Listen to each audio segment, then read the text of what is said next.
Om Swastiastu, pemirsa Bali TV, kembali saya Nyoman Winata, redaktur pelaksana harian Bali Pos ya, menjumpai Anda dalam Bali Pos Talk. Dan kali ini kita bicara tentang bagaimana pesta kesenian Bali ya. Tak terasa memang sudah datang lagi nih di bulan Juni, berarti PKB akan kembali digelar. Ada banyak pihak yang mengatakan atau selentingan-selentingan mengatakan PKB segitu-gitu aja gitu. Artinya ada monoton di sana. Ada bahkan yang nggak usah dilaksanakan tiap tahun lah, mungkin 3 tahun, 4 tahun sekali gitu. Nah, bagaimana sebenarnya pandangan seorang seniman dan budayawan dalam hal ini? Saya akan mewawancarai Prof. Wayan Dibio. Kita sapa dulu narasumber kita. Om Swastiastu, Prof. Om Swastiastu. Gimana kabarnya? Sehat ya, Prof? Ya, sekarang. Selalu segar kalau saya wawancara dan selalu semangat. Kalau Prof. sudah begini, itu obatnya. Inilah dia. Ya, Prof, kita bicara tentang pesta kesenian Bali. Ini tahun yang sudah ke-45 ya, Prof. Ya. Berarti 45 tahun sudah digelar ya. Bahkan ketika pandemi COVID pun tetap digelar. Nah, ada yang mengatakan ini monoton, Prof. Kalau Prof sendiri melihatnya gimana? Kan pasti terlibat dari dulu. Begini, sebelum saya menyampaikan jawaban terhadap itu, saya ingin mengatakan bahwa kita bersyukur sekali punya perhelatan seni dan budaya bernama Pesta Kesenian Bali yang digagas oleh almarhum Bapak Profesor Ida Bagus Mantre yang memberikan landasan kuat terhadap dasar-dasar strategis untuk pelestarian dan pengembangan seni budaya kita di Bali. Dan tidak terasa ini sudah yang ke-45 sejak tahun 1979. Ya. Dan kebetulan saya sejak awal itu sudah terlibat ikut ya. Jadi pertama sebagai koreografer dalam Senatari Ramayana, kemudian diikutkan sebagai koordinator pergelaran, lalu beberapa kali diikutkan sebagai kurator, dan setelah beberapa lama saya menghilang, kembali lagi ditugaskan sebagai kurator sekarang bersama Pak Prof. Bandam, Pak Prof. Rai, dan juga Pak Dr. Anas Gidinale. Nah, dengan apa yang saya jalani, lalu hasil pengamatan saya, memang kalau dilihat dari program inti sebuah pesta kesenian Bali, itu kesannya monoton. Ada pawai, ada pergelaran, ada lomba, ada serasehan dan lain sebagainya. Itu bingkai-bingkai itu menyebabkan kesannya monoton. Tapi kalau kita lihat dari tema PKB itu, sekarang Segara Kerti, itu setiap tahun itu ada stimulasi baru yang dipancangkan oleh PKB supaya dijadikan sumber inspirasi para seniman untuk menggarap lakon mereka, untuk menggarap karawitan mereka, dan lain sebagainya. Akibatnya tentu ada hal-hal baru yang ditawarkan. Ada hal-hal baru. Ini yang menyebabkan PKB itu tidak monoton menurut saya.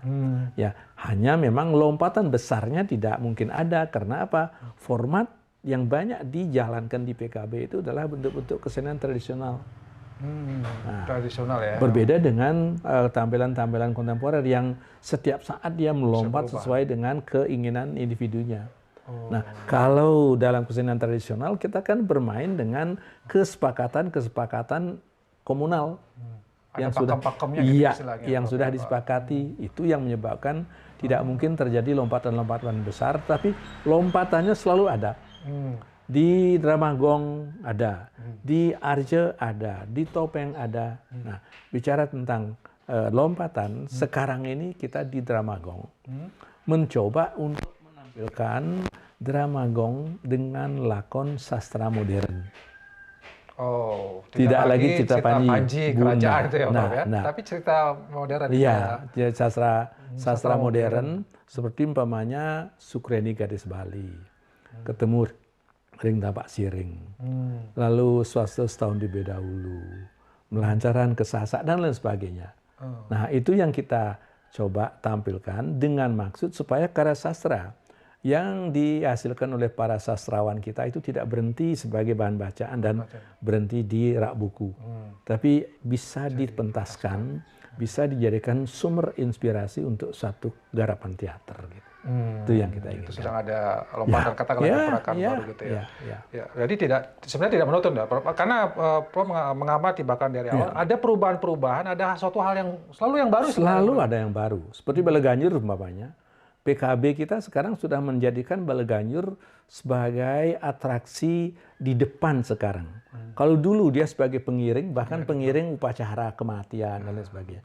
Sekarang Baleganjur itu menjadi sebuah atraksi berdiri sendiri yang sangat dinamis, energetik dilakukan oleh anak-anak muda. Itu.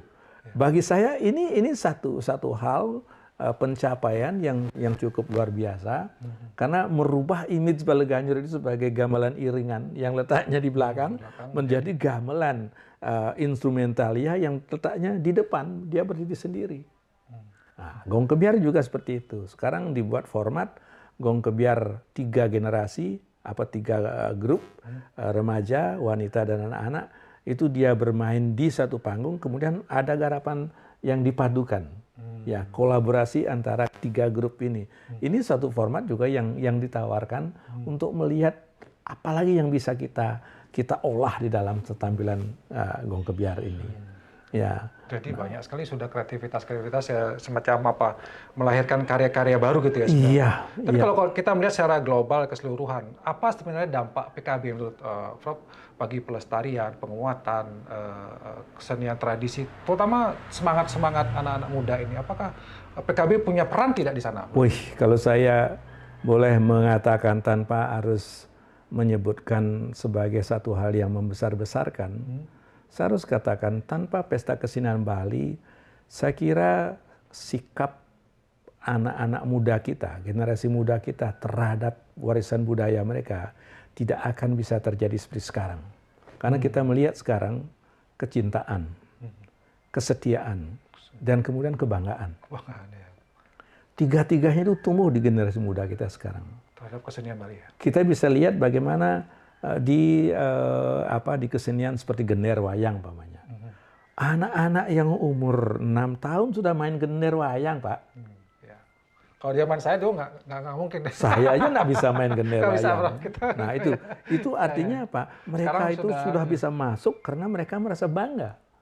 Menjadi bagian dari tradisi budaya Bali dan mereka mendapat satu kehormatan. Ketika main itu mereka bayangkan mereka main gender bisa bertemu dengan Perdana Menteri. Disalami oleh Perdana Menteri. Apa itu tidak membanggakan? Kan itu suatu hal yang luar biasa. Belum lagi anak-anak remaja. Sekarang kalau kita musim-musim lomba, ya lomba Makenang, lomba Mapang Barong. Di jalan itu kita melihat anak muda dengan barong lalu dengan pengendangnya itu enggak pernah terjadi 30 tahun yang lalu. 30 tahun yang lalu enggak ada ya, Prof.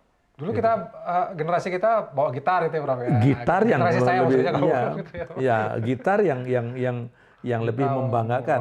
Karena itu simbol dari budaya modern. Ternyata dengan main kendang di Baleganjur itu mereka juga merasakan ada modernisasi di mana mereka bisa mengekspresikan diri mereka dengan begitu leluasa. Dan ini bagi saya satu hal yang sangat luar biasa sebagai dampak dari Pesta Kesenian Bali. Mudah-mudahan kita di Bali tidak lalu memandang rendah terhadap peristiwa-peristiwa seperti ini. Ya, dan saya sebagai orang yang terlibat dari awal, itu perubahan dari masa ke masa itu saya lihat sangat jelas. Sangat jelas ya, Pak. Ya, sangat jelas. Dan arahnya itu arahnya jelas, Prof mengatakan jelas. Tapi apakah kita stepnya maju apa gimana, Prof? Atau jangan-jangan jalan tempat, Prof? Enggak. Maju, Prof ya? Saya lebih melihat kepada arah perubahan yang menuju ke kemajuan. Ya. Memang di balik itu ada peristiwa-peristiwa seperti umpamanya muncul joget-joget jaruh itu ya. Nah, ini satu kondisi yang saya kira ada hal lain selain kesenian itu sendiri. Kondisi masyarakat, kondisi hiburan, ya itu harus kita katakanlah perangi bersama-sama, karena itu bisa merusak citra kesenian kita, warisan budaya kita. Tetapi di PKB kita jamin bahwa tidak akan ada yang seperti itu. Ya, ini hanya di luar forum PKB yang kebetulan pelaksanaannya itu tidak dengan organisasi yang jelas. Sekenya tidak jelas, penarinya tidak jelas, bahkan seringkali penari itu menari memakai rekaman. sehingga musiknya sulit untuk dideteksi. Seperti itu. Itu yang kalau saya melihatnya itu sebagai sebuah ironi ya.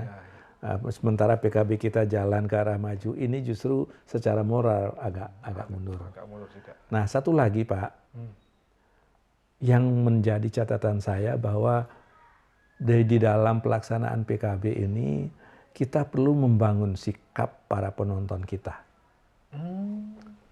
Dengan adanya HP sekarang, banyak penonton kita yang ada di sana tetapi tidak menonton pertunjukan. Mereka melakukan komunikasi lain. Sibuk dengan HP-nya. Jadi sosoknya ada di sana, tetapi atensinya tidak ada di sana. Itu artinya para pelaku kita itu berhadapan dengan penonton semu gitu. Nah, ini yang perlu kita bina. Supaya ketika mereka ada di wilayah-wilayah pertunjukan itu betul-betul memberikan apresiasi kepada apa yang mereka lihat. Karena dengan melihat itu mereka juga mendapat satu masukan. Ya, apakah itu berhubungan dengan filosofi kehidupan, dasar-dasar pelaksanaan upacara dan lain sebagainya yang diberikan oleh seniman yang notabene juga banyak yang pemangku, banyak yang tokoh-tokoh masyarakat adat dan lain sebagainya. Nah, ini yang kita perlu bina ke depan supaya betul-betul yang hadir itu memang penikmat seni pertunjukan, penikmat seni. Sehingga dengan begitu si pelaku juga merasa dirinya ditonton oleh mereka yang memperhatikan.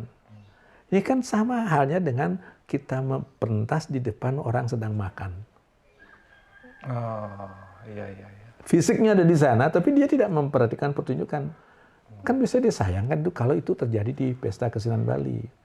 Makanya saran saya supaya nanti para tokoh, para pejabat, ketika hadir di PKB itu tolonglah letakkan dulu handphonenya, tolong apresiasi karya-karya para seniman kita, terutama anak-anak muda kita, supaya kita bisa memberikan feedback kepada mereka. Apakah karya mereka itu bagus, sedang, atau jelek. Nah, kalau kita betul-betul menonton, kita akan bisa memberikan masukan itu. Ya, itu. Jadi datang memang untuk menikmati seni ya? Ya. Nah, yang tidak kalah pentingnya adalah para pelaku kita. Para pelaku kita itu seringkali sebelum pentas itu mereka masih sibuk dengan HP. Oh ya? Sehingga ketika mereka tampil di PKB atau di forum kesenian, di pementasan kesenian itu, fisiknya ada di panggung tapi mentalnya masih ada di luar panggung. Jadi kurang fokus itu. Nah, karena tidak ada fokus, maka taksu itu juga menjadi persoalan besar gitu. Itu. Karena lagi kembali kepada persoalan bagaimana penampilan seni tradisi Bali tradisional, apa seperti seni Bali itu memang taksunya ya, Prof? Iya, taksunya itu harus Jika kita. tidak fokus, tidak konsen, baik pelaku dan penontonnya pun ini tidak akan ada. Iya, ini ya, Prof? karena tidak ada interaksi. Tidak ada interaksi karena si pelakunya juga tidak tampil penuh dengan fokus yang kuat. Sehingga daya pesonanya jadi berkurang. Itu mungkin yang menyebabkan juga penonton itu, wah ini akhirnya mereka, itu. Nah, inilah yang perlu Jadi kita bangun ya, ke depan supaya ada satu cara yang kita bisa terapkan untuk membina para pelaku muda kita agar mereka ketika tampil betul-betul tampilnya itu jiwa dan raga. Bukan saja raganya yang berpakaian mentereng, tetapi jiwanya tidak di sana. Ketika tidak ada jiwa di sana, maka taksu itu sulit untuk dihadirkan gitu. Oke. Gitu. Sebagai closing statement, Prof, mungkin kepada pemerintah apa yang mesti dilakukan? Mungkin soal pendanaan, apakah selama ini sudah cukup atau mungkin harus ada berani lebih besar dana, karena kan perannya luar biasa PKB ini, Prof. Atau ada untuk masyarakat selain tadi yang penonton harus lebih fokus. Oke, kepada pemerintah saya pribadi berharap agar memberikan dukungan finansial yang lebih besar kepada para seniman yang hadir di PKB ini supaya mereka bisa mengekspresikan, bisa menghasilkan karya-karya mereka sesuai dengan keinginan mereka. Kepada masyarakat, saya berharap mari kita manfaatkan perhelatan seni budaya selama sebulan ini untuk mengetahui kekayaan seni budaya kita, untuk mengetahui bagaimana generasi muda kita melibatkan diri mereka di dalam melanjutkan kehidupan seni kita dengan cara mengapresiasi tampilan mereka dengan sebaik-baiknya. Dan oleh karena itu, mari kita lihat PKB kita ke depan. Silahkan kalau ada saran-saran yang memang dirasakan penting, itu sangat dibutuhkan. Jangan pernah berpikir bahwa saran itu dianggap suatu hal yang negatif. Justru sebaliknya, berikan saran sebanyak-banyaknya sehingga akan menjadi bahan evaluasi, khususnya bagi saya sebagai salah satu anggota tim kurator untuk berbuat yang lebih baik dan menyiapkan atraksi PKB yang akan datang dengan sebaik-baiknya. Jadi itu yang saya ingin sampaikan. Terima kasih Prof atas waktunya dan penjelasannya dan pandangannya tentang Pesta Kesenian Bali. Kita memang harus sepakat juga bahwa peran Pesta Kesenian Bali sangat luar biasa sekali, terutama pada regenerasi. Ya. Tadi kecintaan, kemudian kesetiaan dan kebanggaan terhadap seni tradisi Bali ini pada anak-anak muda kita menjadi semakin kuat. Mudah-mudahan ini menjadi perhatian kita bersama. Demikian Bali Post Talk kali ini saya ucapkan terima kasih atas perhatiannya. Saya tutup dengan Perma Santi. Om Santi. Terima kasih, sampai jumpa.